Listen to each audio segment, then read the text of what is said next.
अस्सलाम वालेकुम दोस्तों, welcome back to row solution YouTube channel. आज की वीडियो में हम देखेंगे कि चैट जीपीटी को कोडिंग के लिए हम कैसे इस्तेमाल कर सकते हैं। लेकिन उससे पहले अगर आपने हमारे चैनल को अभी तक सब्सक्राइब नहीं किया तो चैनल को सब्सक्राइब कर लें, वीडियो को लाइक करें, शेयर करें और कमेंट करें कि आप नेक्स्ट वीडियो में क्या सीखना चाहते हैं। तो आज के प्रोजेक्ट में हम देखेंगे कि चैट जीपीटी को हम कैसे इस्तेमाल कर सकते हैं अपने प्रोजेक्ट के लिए। तो ये एक सिंपल सा हमने प्रोजेक्ट बनाया है जिसके अंदर एक राउट रिसोर्स लिया है हमने। रिसोर्स टाइप का ये यूआरएल है जो कि हमें यूज़र से रिलेटेड जितने भी यूआरएल हैं वो क्रिएट करके हमें प्रोवाइड कर देता है यूज़र। और इसके साथ हम यूज़र कंट्रोलर को यूज़ कर रहे हैं। ये एक रिसोर्स फिर कंट्रोलर है जिसके अंदर हमें तमाम मेथड भी हमें प्रोवाइड कर देता है, index, create, store, show, edit, update, delete के। ठीक है, तो इंडेक्स मेथड में हम क्या कर रहे हैं, तमाम यूज़र गेट कर रहे हैं डेटाबेस से और उसे व्यू को पास कर रहे हैं। यूज़र डॉट इंडेक्स हमारा एक व्यू है और उसको हम ये यूज़र्स पास कर रहे हैं। यूज़र डॉट इंडेक्स की हमने एक फ़ाइल बना ली है व्यूज़ फोल्डर के अंदर। ठीक है, और इसके लिए हमने simply dashboard dot P blade dot P का कोड ही कॉपी किया है और इसकी यू आर लॉग्ड इन की जगह हमने लिख दिया है यूज़र लिस्ट। यहाँ पर हमने अपना जो है वो यूज़र्स का टेबल डिस्प्ले करवाना है। तो इसको ब्राउज़र में देख लेते हैं अभी कि ये हमारी यूज़र्स की लिस्ट यहाँ पर हम डिस्प्ले करवाना चाहते हैं। तो इसके लिए हम चैट जीपीटी से तो भी हेल्प लेंगे। इसको हम कहते हैं कि generate a Tailwind table for Laravel at that would use users as a variable in loop, show column name, email created at and last column should display edit and delete button. Okay, तो ये इसने हमारे लिए एक code create कर दिया है और साथ में कुछ इंस्ट्रक्शन भी ये हमें बता रहा है। तो सबसे पहले ये हमें कह रहा है कि एक कंपोनेंट फ़ाइल क्रिएट करें users table dot blade dot P की। तो ठीक है जी, हम यहाँ पर एक कंपोनेंट फ़ाइल बना लेते हैं users table dot blade dot P के नाम से। ये हमने फ़ाइल बना ली यूज़र्स टेबल की और इसके अंदर हमने अपना ये कोड कॉपी करके रख लेते हैं।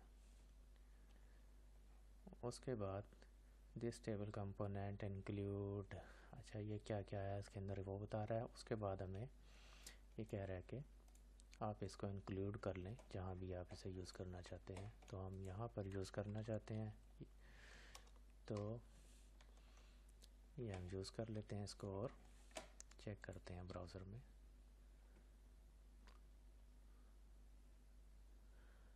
अच्छा, क्योंकि यूज़र्स एडिट नहीं है हमारा, यूज़र एडिट के नाम से हमारा यूआरएल है, यूज़र्स नहीं है, तो हम इसको यहाँ यूज़र्स कर लेते हैं और यूज़र्स करके चेक करते हैं। तो ये इसने हमें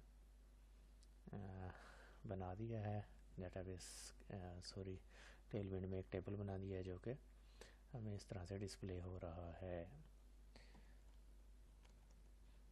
ओके जी, तो अभी एडिट बटन जो है वो मौजूद तो है लेकिन हमें यह सही तरह से डिस्प्ले नहीं हो रहा। तो इसके साथ हमने ये फॉलो अप किया है कि the edit button is not blue. तो इसने हमें आगे से मज़ीद इंस्ट्रक्शन दिए कि the edit button in the code is actually styled with BG blue 600 and our let's improve the code organize and make it more maintainable by breaking it down into a smaller component following best practices. तो अभी इसने जो code को है वो मज़ीद छोटे छोटे कंपोनेंट्स में डिवाइड कर दिया है। तो ये कंपोनेंट्स हम इम्प्लीमेंट करते हैं तो वन बाय वन करके हम ये जितने भी कंपोनेंट हैं इनको अपने प्रोजेक्ट में क्रिएट कर लेंगे। अभी हमने ये दो कंपोनेंट कर लिए हैं तो तीसरा कर रहे हैं। कंपोनेंट्स के फोल्डर के अंदर टेबल का एक फ़ोल्डर बनाया और उसके अंदर हम header dot blade dot P की फ़ाइल बनाते हैं।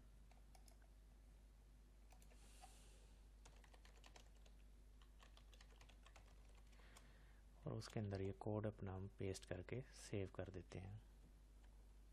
इसी तरह हम अपनी सारी फाइल क्रिएट कर लेंगे।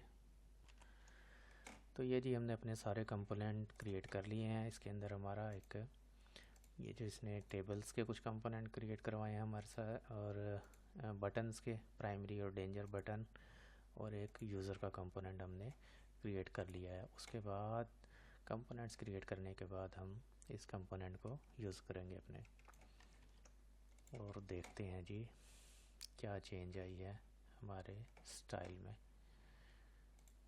इंडेक्स में हम जाकर इस कंपोनेंट को यूज़ करते हैं और अपनी आउटपुट चेक करते हैं।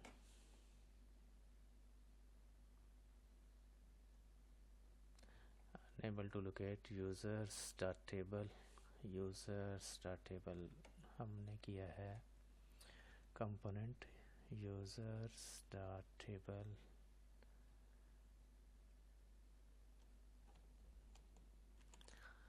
यूज़र्स ओके, ये हमने फोल्डर का नाम बाई मिस्टेक हमारे से users dot bullet dot PHP रख दिया, तो एक्चुअली ये यूज़र्स होगा और table dot bullet dot PHP होगा।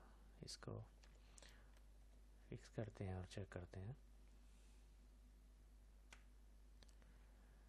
तो अभी भी जो हमारा प्राइमरी बटन है वो सही तरह से काम वर्क नहीं कर रहा। टेलविंड चेक कर लेते हैं। टेलविंड के साथ तो नहीं है कोई इशू।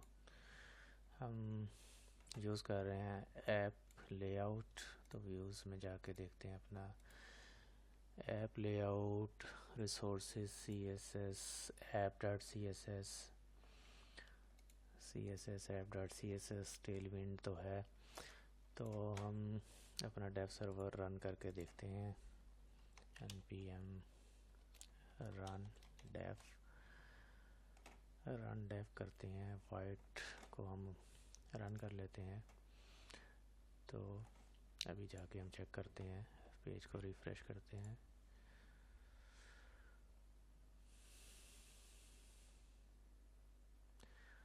तो हमारा इशू जो है रिज़ॉल्व हो गया। देखें, इसने ChatGPT ने हमें बहुत ही खूबसूरत एक लेआउट बनाकर हमें प्रोवाइड कर दिया है। तो अगर आप भी ऐसे बैक एंड डेवलपर हैं या फ्रंट एंड डेवलपर हैं तो भी आप ChatGPT को यूज़ कर सकते हैं। तो ChatGPT आपके लिए कोड इस तरह से लेकर आपको दे सकता है, बहुत ही खूबसूरत और एलिगेंट कोड। एडिट के लिए भी देखें, एडिट का क्योंकि हमारा अभी पेज एग्जिस्ट नहीं करता तो ये काम नहीं किया। अगर डिलीट का मॉड्यूल चेक करते हैं तो वो हमारे से पूछ रहा है are you sure you want to delete this user. हम करते हैं ओके भी, क्योंकि काम नहीं कर रहा, क्योंकि हमने बैक एंड पे अपना भी डिलीट का कोड नहीं लिखा। तो बहरहाल ये हमारा एक कोड उसने हमें दे दिया है। तो हम अगर चाहें तो अपने कंट्रोलर में जाकर यहाँ एडिट का कोड यहाँ लिखा जाएगा, डिलीट का कोड यहाँ लिखा जाएगा और ये हमारा काम करने लग जाएगा। तो आज की दोस्तों अगर वीडियो पसंद आई है तो वीडियो को लाइक कर दें, शेयर कर दें, चैनल को सब्सक्राइब कर दें, बेल आइकन को क्लिक कर दें ताकि नई आने वाली वीडियोस के नोटिफिकेशन आपको मिल सकें। अभी के लिए हमें इजाज़त दीजिए। अल्लाह हाफिज़।